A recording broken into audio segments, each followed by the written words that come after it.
Cattle that work and the family that works with them. We're talking South Devon and the DLCC Ranch crew. Let's ranch it up. Good day, everyone, and thanks for riding with us on this all-new episode of the Ranch It Up Radio Show. I'm Jeff Tigger Erhardt. And I'm Rebecca Wanner, a.k.a. Beck. A big thank you goes out to our partners, the DLCC Ranch, the Miles City Bucking Horse Sale, Pharmatan and Imogene Ingredients, the Tri-State Livestock News, the Farmer and Rancher Exchange and the Fence Post, Westway Feed Products, Allied Genetic Resources, Livestock Market, Equine Market, and AuctionTime.com, RFD TV, the Cowboy Channel, and Wrangler. Cow Country News, you know, the cow stuff. Our top news story, USDA's Animal and Plant Health Inspection Service, or APHIS, is adding 30 days to the comment period for a proposal to strengthen animal disease traceability regulations. APHIS announced in January its proposal to amend the animal disease traceability regulations and require electronic identification for interstate movement of certain cattle and bison. The proposed rule would require official ear tags to be visually and electronically readable for interstate movement of certain cattle and bison. The rule also would revise and clarify certain record requirements related to cattle. This includes requiring official identification device distribution records to be entered into a tribal, state, or federal database and making those records available to APHIS upon request. APHIS is seeking comments on how this proposed rule would impact the industry and on ways that the agency might assist with implementing those proposed changes. The deadline is April 19th. Now in other news, registration is open for 6 stockmanship and stewardship regional events in 5 states this spring and summer, with an additional virtual event to be held in November. During each event, producers can become Beef Quality Assurance certified, network with fellow cattlemen and women, participate in hands-on demonstrations led by animal handling experts, including Kurt Pate and Dr. Ron Gill, and learn cutting-edge operation techniques. The 2023 stockmanship and stewardship locations include Farmington, New Mexico, Norfolk, Nebraska, McCook, Nebraska, Fort Collins, Colorado, Ontario, Oregon, and Caldwell, Ohio. Tigger, this is all I've got for news this week. I'm handing it back over to you now. On to our bull sale reports, and everybody absolutely loved these. Thanks for calling in. Thanks for texting me and letting me know which ones you want reports on. We're starting out with and these are in no particular order, starting out with the Riverbend Ranch. 489 lots coming in with an average of 10,306. Congratulations. On to 44 farms, 132 bulls coming in with an average of 6578. 87 yearling bulls with an average of 13,486 bred cows, an average of almost 13,000. 4 pregnant recips at over 8,000, and then 22 yearling heifers with an average of 7875. That's for Coopers. The Keller Broken Heart Ranch, 97 yearling bulls coming in with an average of 5880. 79 yearling heifers, 4,019. Fettis Red Angus and Seabar T Red Angus over in Montana, 131 Red Angus bulls, 5822 is their average. Staying on the Red Angus side, Leland Red Angus and Keister Red Angus, 116 yearling bulls, 6214. 48 fall bulls, fall long yearlings, coming in at 6145, 35 yearling heifers at 1907. Sits Angus, Montana, coming in with 241 yearling bulls with an average of 9318, 233 commercial yearling heifers at over $1,800. McDonald Ranches in their annual production sale, talking Solaire and Optimizer cattle, 158 bulls with an average of 5837, 14 open heifers at 1343, and then 102 bred females coming in with an average of 2590. Wrapping up with the Dahl Ranch in their 43rd annual production sale, 87 Charolais bulls at $52.56, 4 Charolais heifers at $49.37, 61 Simmental bulls at $58.89, and then 5 semi heifers at $3,800 even. Coming up, we talk South Devon cattle. Stay where you are. We'll be right back. Can I interest you in live calves this winter and spring? How about getting rid of scours? I've talked about Pharmatan from Imogene Ingredients before, and I'm bringing it up now because your cows need to have Pharmatan in their system 90 days pre-calving to help eliminate scours. Pharmatan is now on my team of experts, so if you need some more information or have questions, just get a hold of me. You can head online to pharmatanusa.com. You can look up Pharmatan on Facebook and Imogene Ingredients, or call 515-745-1639. Cattle market reports to various news stories. The Tri-State Livestock News covers it all. Check us out at tsln.com. Subscriptions or advertising, call Tracy Hawk at 406-951-3211. The Tri-State Livestock News, what ranchers read. Nutrition does not need to be difficult or overwhelming or complicated at all. Keep things simple with Westway feed products.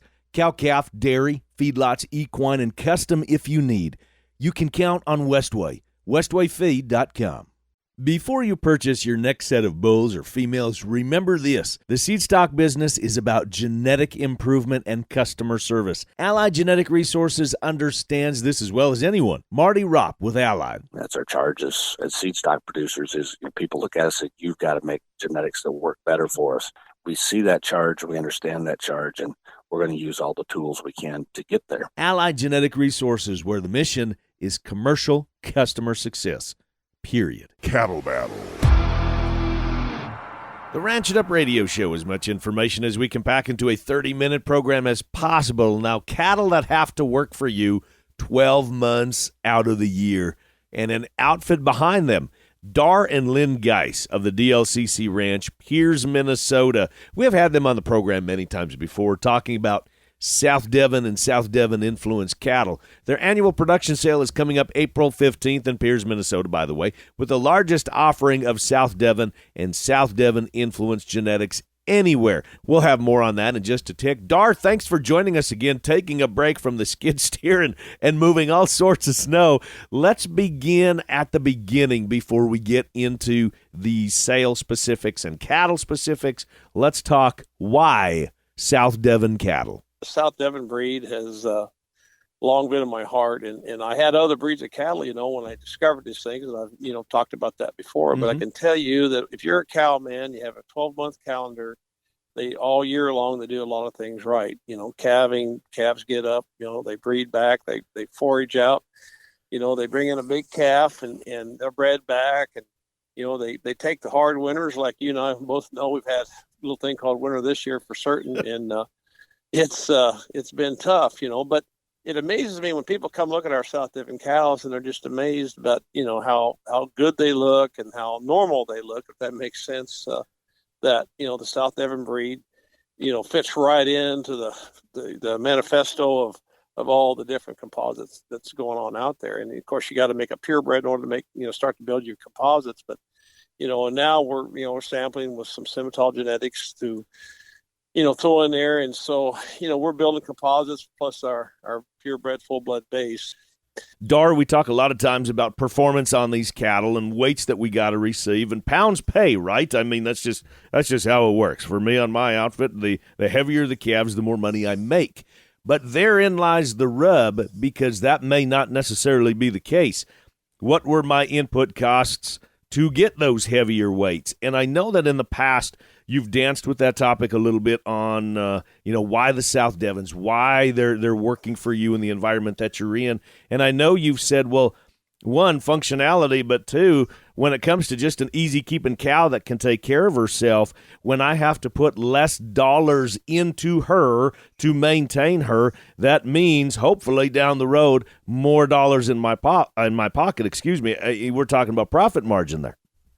Well, I've had discussions with Larry Keene at Meat Animal Research Center, and he said, one of the things that he would always talk about if he was a South Devon breeder is that, South Devon's on a grass diet where they just forage out. They're one of the most efficient breeds out there. And so grass is what we sell. I mean, that's basically what we harvest and sell through our performance and our calves. And so, they forage well. They spread out and go. So I think, you put that heterosis back in that cow herd, and it's a South Devon cow, just, being an amicable cow where, the quiet disposition just kind of makes them so they're easy to move and put out where you need to have them to go. And I think, this in terms of pounds of performance, and I think, I looked at the national average of weaned calves, percent, death loss, percent weaned calves. And, South Devon cows, I think, still put you in a good position to wean a big, heavy calf crop. So with such a push right now, and I push on it actually at this time of year, it's every darn week we're talking about it, sometimes more than once a week, and that is data, data, data. Get as much data as you can to help make those decisions, help whittle it down so that it takes some of that guesswork out of it, because the bulls that we buy at your place on April 15th, we aren't going to know what actually those genetics did until, over 2 years from now. So that's a long time to wait to know if we made the right decision or not. So it's nice when we are able to have as much information as we can to take some of that guesswork out. So I'm really, really diving down the rabbit hole and getting specific with your outfit and your program. Talk to me about the kind of data that we can get on these cattle because, as we've said, South Devon is a smaller breed in terms of the amount of actual cattle and genetics that are out there. Well, one thing for certain is this operation, as well as association, we have birth weight, wean weight, and year ones on every single animal since 1986. So we've measured birth weight all the way through, and then we compare the wean weight to the cow weight and size. Now we're measuring, the body condition score as well. And I think that, another thing is we have 19 years of ultrasound on those cow herd. And so that, kind of adds to, and now, with the last couple of years, we're adding DNA into this, to the sample as well and make these EPDs even more accurate. So I think, we're boosting the numbers as best we can. And by, using some outside sires, some other breeds in our South Devon base, it, kind of helps qualify, just how effective, our EPDs are. And I think it makes it so that these cattle can kind of adapt and go. And I think probably too that, the cattlemen who buy these cattle are looking for those extra pounds of performance, but they're also looking for that extra punch in that cow herd. And, as we've developed these different breeds of cattle, some say, well, they're more terminal type cattle or they're more maternal type cattle. And I think, the South Devon breed, we have the opportunity to bring a lot of maternal to it, but at the same time have that terminal component to where we really wean off some big calves. And I think it's no other breed can be as outside the genetic base of Simmental, Angus base right now. I think we're one breed, even though we're smaller, I think we can offer as much opportunity to add some punch to your calf crop with through heterosis because we're an outcross. So then when we're talking we're selling South Devon's pound makers and navigators, tell me about the pound maker and the navigator cattle. Tell me about what makes up those composites. So the South Devon's, of course, are South Devon. The pound makers are an English cross, so that's a red Angus or an Angus base on a South Devon cow, and on the navigators would be like a Simmental South Devon. So we're those navigators will have your continental base. The pound makers will be your English base, and then of course our South Devon genetics will cross either way. So that's kind of how we kind of cut that cookie, is just make those navigators on the Simmental base. We had a few limousine crosses in here, and that's that was about 4 or 5 years back. So we've introduced a little bit of Limflex, was a red Angus limousine bull we got from Wolf, so he was in there a little bit. But now we're more specifically on the Simmental South Devon for the navigators. So using your language when you say to add a little bit more punch, if we want to stay a little bit more on the maternal side, would you recommend the potential, look at those pound makers if the having the hybrids is something that we want to go, the F1s, or the same way with the navigators if we want something that is just a tick more terminal but still gives a little bit more punch if we have maybe more of that English-based cow herd. Is that kind of right the way that you would gear those in terms of kind of making the first sort per se? Yeah, I think that's correct. But with the South Devon breed, and by using this, you do have the opportunity to keep some replacements out of there. I think you get that extra terminal look in some of these cattle, but some of those females can go back in the herd and you can utilize them without, having to go somewhere else to find your replacements. And females, I want to make sure that we touch on that because I know that has been a very big area of popularity that people have called you and said we want to change our base, that we want some of these South Devon females. What do we got for an offering this year for South Devon influenced females? We got a lot of South Devon females this year in the sale, and there's some of those pound makers, red Angus South Devon, and we have some Simmental South Devons, and we have some South Devons. And we have a pretty good sampling. We have like 10 fall pairs bred back, and then we have some fall bred heifers, and then of course there's just a great big good bunch of right out of the top, some South Devon yearling heifers, and we're selling kind of our top indexing heifers. A few of those are in the sale as well, and if you've never seen South Devons before, this would be the time to come and take a look. I'm really excited about the kind of females we have, and if you're looking for red females, we have a really big bunch of red South Devon females this year, both in the Pound Maker, Navigator, in the South Devon package. I just hope for the best, I think the opportunity is there if people want to see it. And now more than ever, I think this thing about if you can add 15 or 40 pounds to these calves at $2.30, $2.50, $2.70, $3 a pound, now more than ever, we need to create that opportunity for these guys to make some extra money. Dark Ice with the DLCC Ranch, their annual production sale, Saturday, April 15th at the ranch in Pierce, Minnesota. You can view catalogs and videos online at dlccranch.com. And the sale will be broadcast live at Superior Productions. You can bid and buy from your location if you are unable to join us at the ranch on the 15th. If you have any questions, feel free to get a hold of Dar at any time or any of the DLCC crew. And, of course, you can reach out to Beck and I, and we will get you exactly what you need to know. The DLCC Ranch. Up next, Kirk and the Numbers. The Ranch It Up Radio Show. We'll be right back.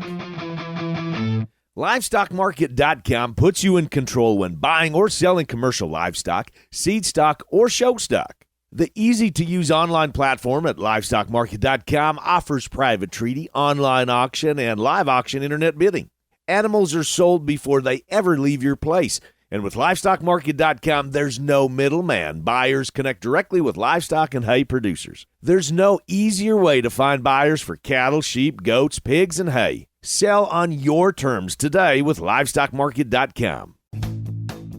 The world-famous Miles City Bucking Horse Sale for 2023 features one of the largest one-day match bronc ridings in the world. Sunday, May 21st at the Fairgrounds, a PRCA-sanctioned event with 32 of the best bronc riders in the world riding for a $50,000 purse. Sunday, May 21st of the Bucking Horse Sale weekend, parimutuel wagering also available. Find the schedule and tickets online, buckinghorsesale.com.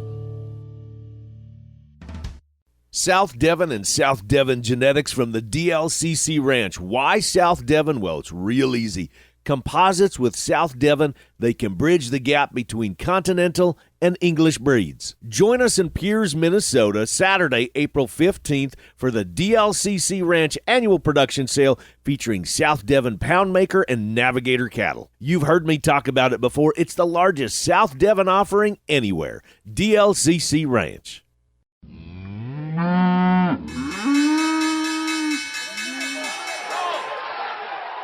Welcome back, everyone, to the Ranch It Up Radio Show. That time when we check in with Kirk Donsbach, StoneX Financial Incorporated. Kirk, what do you got for us today, my friend? Other than just the first little taste of spring, we got some market numbers.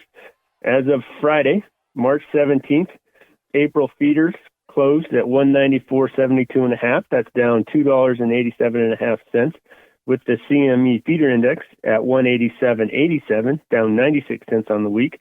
This leaves the basis at a negative 83 cents versus March futures.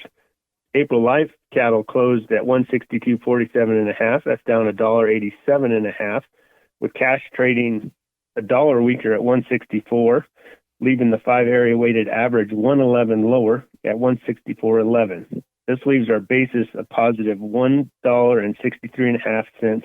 The weekly slaughter came in at 631,000. That's 3,000 less than the week prior and 5,000 less than the year before. Choice boxes closed the week at 283.35. They lost another $1.56. We had a cattle on feed report Friday that came in at 95.5% on feed, 92.8% placed, and 95.1% marketed. All those numbers fell well within the range of expectation, and the report was considered neutral. To wrap the live cattle section up, the show list this week is 13,100 head larger, with Kansas down 1,300, Texas up 5,400, and Nebraska up 9,000 head. So May corn closed the week at $6.34 up 16.5 cents on the week. Sorry to jump in there for you, Kirk. I was going to say, before we let you go, quick question for you on the markets. traditionally at this time of year, now that we're into spring, do we tend to see the bumps in the cattle markets? Because I know that's been a lot of talk of how much strength is in these markets. And do we kind of seasonally see this because of just the optimism of spring in and of itself? Seasonals would fall out. Typically, they top out the end of February, and then they typically have weakness through the first week or so of April. Obviously, with the strength we had all the way up till last week, the seasonals really aren't tracking very closely. So one could argue that we are in the seasonal weak part of the year going into April, but you could also argue that the seasonals really haven't been very accurate this year. And as always, if people wanting more information, the best way to get started is by texting the word cattle, CATTLE, to 33777. You get Kirk's free newsletter, and that starts the ball rolling. So as always, Kirk, I appreciate you. Look forward to next week. All right, you bet, Tigger. I can't wait. Mark Van Zee with LivestockMarket.com. Coming up this Wednesday, March 29th, we have a special hay and straw online auction. Bidding opens at just $10 a bale, no reserve. All lots will sell. Over 1,500 bales selling on 58 separate lots. Alfalfa, baleage, grass, straw, and corn stalks. Large squares and large rounds. Featured lots include 20 bales of large square alfalfa, 3x3x8, second cutting tarp from Fowler's auction. 120 bales of large square grass selling on 20 bale lots. It's 3x3x8, first and second cutting, 750 pounds shedded from Allenberger auctions. 21 tons of large square grass, 2.5x3x8, 675 pounds stored inside mixed grasses from Wagner forages. 40 bales of large square orchard Timothy mix, 3x4x8, 950 pounds. It's first cutting, low potassium, stored inside on pallets from Countryside Sales. 20 bales of large square test, 3x3x8, tarped and in good condition from Fowler's auction. 34 alfalfa baleage large square bales, selling on two 17-bale lots, 3x3x6, no grass, no weeds, no rains. It's tested from Bear Family Farms. 96 bales of large round alfalfa, selling on two 48-bale lots, 4.5x5, net wrap, 675 pounds, super clean from Grow Ohio Ag. 80 bales of large round alfalfa grass mix, selling on 8 10-bale lots, second and third cutting, 5x5, net wrap from Hickey's auction. 40 bales of large round alfalfa grass mix, selling on two 20-bale lots, first cutting, 4x5, 850 pounds, net wrap, it's 90% grass from Buckeye Auctions. 24 bales of large round alfalfa, 4x4, first cutting, net wrap, 580 pounds from Allenberger Auctions. 20 bales of large round alfalfa brome orchard mix, 4x5, net wrap, 775 pounds. It's a 50-50 mix, super clean from Norwood Ranch. 14 bales of large round alfalfa orchard mix, 70% alfalfa, 5x5, poly wrapped, 1,400 pounds, baled dry from Halstead Farms. Bidding opens at just $10 a bale and is currently live, but all lots will sell the morning of Wednesday, March 29th. View all these lots and dozens more on LivestockMarket.com and AuctionTime.com. A question that I have from a listener, I shouldn't say a question, it was more of a conversation that I had with a listener, and we said we need to bring in Marty Ropp, Allied Genetic Resources, and weigh in on this, and that is in regards to marketing. First, should we be marketing 24/7, 365? And the answer to that, is yes, even though we are in the midst of calving, some people finishing up, some people just starting, some people fixing to start, but regardless, calving is what is on a lot of people's minds this time of year. And then buying bulls, buying seed stock, buying the other half that we need is what is on those people's minds. So, Marty, we wanted you to weigh in on this a little bit in terms of marketing and what we need to be thinking about when we are making those bull buying decisions about how it's going to affect us in the future and what kind of plan we're going to put together. Yeah, I think there's a couple things, and one is that, the data and the reputation all of your seed stock provider to the purchasers is becoming giant. And so therefore, just buying a bull is not part of a marketing plan. Buying a bull from somewhere that either A, the reputation is so good that it'll help you market those calves, or B, someone that actually is interested in being involved in that with you. That decision gets made the day you buy the bull. And that's, 2.5 years before you market any calves. If you've not had the end in mind, it's time to have the end in mind when you purchase a seed stock. I tip my hat to you, from one legend to another.